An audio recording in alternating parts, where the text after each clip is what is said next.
ఒకప్పుడు life insurance అంటే చాలా కేర్లెస్గా ఉండేది. మనకేమవుతుందిలే అని.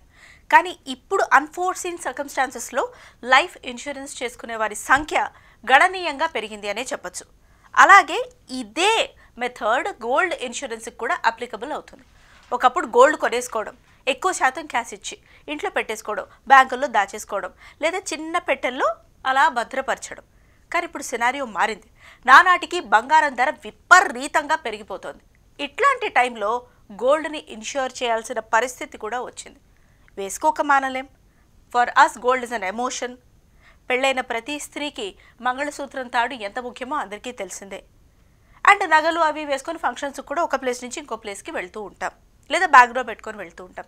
ఏ కారణం చేతైనా సరే కేవలం మన గోల్డ్ని ఇన్ష్యూర్ చేయడం వలన అన్ఫార్చునేట్లీ మన గోల్డ్ ఒకవేళ పోయినా కూడా ఆ కంపెన్సేషన్ ఏదైతే ఉందో మనకి తిరిగి వస్తుంది.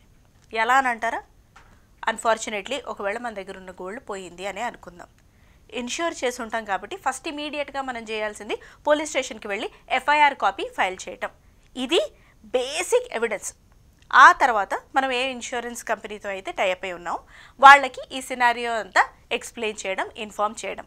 వాళ్ళకి FIR copy, bills, insurance document details, ఇతరితర నెంబర్స్ ఏవైతే ఉంటాయో అవి వాళ్ళకి ఇవ్వడం. ఆ తర్వాత వీళ్ళు వెరిఫికేషన్ చేస్తారు. ఇన్సూరెన్స్ కంపెనీ వాళ్ళు పర్సనల్గా కూడా వచ్చి వెరిఫికేషన్ చేయొచ్చు. సినారియో ఎలా జరిగింది ఏంటి అన్నీ కనుక్కోవచ్చు.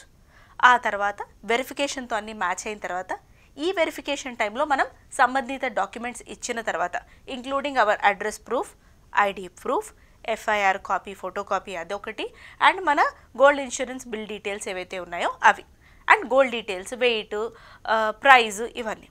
ఈ వెరిఫికేషన్ అంతా కంప్లీట్ అయిపోయిన తర్వాత తిరిగి కొన్ని రోజుల్లో మన కంపెన్సేషన్ మనకి వచ్చేస్తుందట. ఇది సంబంధిత అధికారులే ఇచ్చినటువంటి ఇన్ఫర్మేషన్. లైఫ్ ఇన్సూరెన్స్ ఎలాగో ఇప్పుడు గోల్డ్ కూడా ఎక్కువ ఎమోషన్. లైఫ్కి ఏమాత్రం తక్కువ లేదు, మనమే పెంచేసుకున్నాం కాబట్టి. మనం బంగారం ప్రియులం అయితే బంగారం లేకుండా బతకలేని పరిస్థితే ఉంటే బంగారాన్ని కూడా ఇన్సూరెన్స్ చేసుకోవడం మన పీస్ ఆఫ్ మైండ్ని ఇన్సూరెన్స్ చేసినట్టే.